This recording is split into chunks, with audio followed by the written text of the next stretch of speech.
it's always better to have what you're doing together and not like have too many outside influences. So you're like true to yourself, because people will come and like fuck up what you got going on, and you don't want that.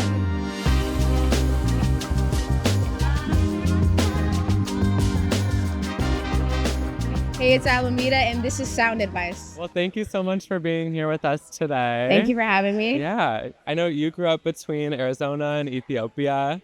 How did your multicultural upbringing shape your sound and your creative process? I think it just exposed me to like a lot of different sounds. I wasn't listening to like the commercial stuff that everybody was listening to growing up. So I listened to a lot of like West African music, a lot of East African music, and I just like expanded my palette. When did being an artist go from a dream to a possibility for you? When my manager reached out to me, because like I was posting a lot of covers online and I had got recognition from like the artists that I was covering, but like the time like my manager reached out to me, I feel like that was when it really solidified, okay, like I could do this for real. Yeah. As a job for real. But yeah, that was when. Yeah. What do you think are like the biggest barriers for aspiring artists entering the industry today? I would say that like in my opinion, just like to like keep on going. Like I feel like it's harder to break into the industry now, and like to have the will to be consistent and keep on going is probably the hardest part. But yeah. What has kept you going in that process? I think it's like just a feeling I have. I'm like, okay, like what else would I do with my life? But I think it's because I want to do it. So you know what I mean? I've always had a feeling this is what I wanted to do. I never knew it was possible. So I think it's also like being like a from a refugee family and like having this opportunity, it's not common. So it's a lot, like 9 times out of 10, it's like me reminding myself, like, you have to keep going. Because you wouldn't, there's so many things that would have prevented me from having this opportunity. But Starting independently, what were some of the resources that you used to learn more about the music business side of the industry? I had none. I knew nothing, like absolutely nothing. Like I didn't even, my problem was like I also didn't care to know anything. I was just trying to low-key just have fun.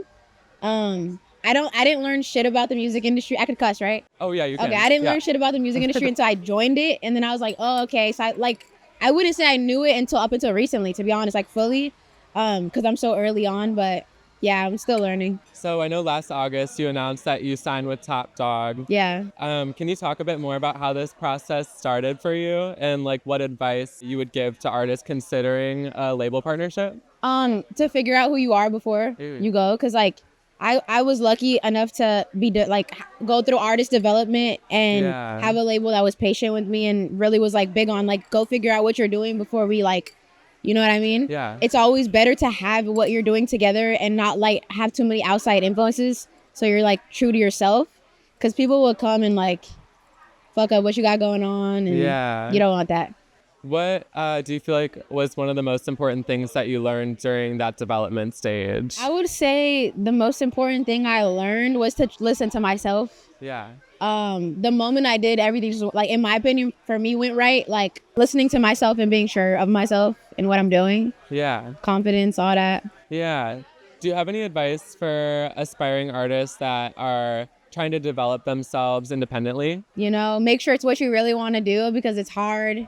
And to not give up once you commit to it, because you never know where it could take you, and be true to yourself. So I know you spoke to Rolling Stone about the challenges of being boxed into R&B despite being a rock star. How have you navigated that challenge? I feel like it's a thing a lot of recent Black alternative artists go through, and like I kind of don't care anymore. I'm like, you know what? Y'all could do what y'all want to do, but like I also think it's gonna happen to me regardless, like especially because this is the first, like growing up we didn't see it, so I can't like force people to be like open-minded. Like people will still call me R&B, and I'm like, I used to get so pissed. I used to like reach out to article people and be like, article writers, and be like, hey, actually, can you fix this? And they would fix it. But at that point, like I know who I am and my listeners know who I am, so I kind of don't care anymore. But us just being here and doing it, like Rachel Chinariri, she's performing here today. She's alternative. There's so many of us. And I feel like the more we talk about it too, the more it's like people just need to be educated, I feel like. But yeah. Absolutely. Yeah. What is the best or worst advice that you've received? Damn. A lot of both. I'm trying to let me think. Growing up like as an immigrant and like a lot of times like you're told to not pursue your artistic passions or creative passions. So I feel like a lot of times it was a lot of people telling me to like just calm down, sit down, like, you know, do something that's more secure. Yeah. And I definitely took a risk doing music. Yeah. So I would say the worst advice I got was to like not go after what I want to do and not take the risk.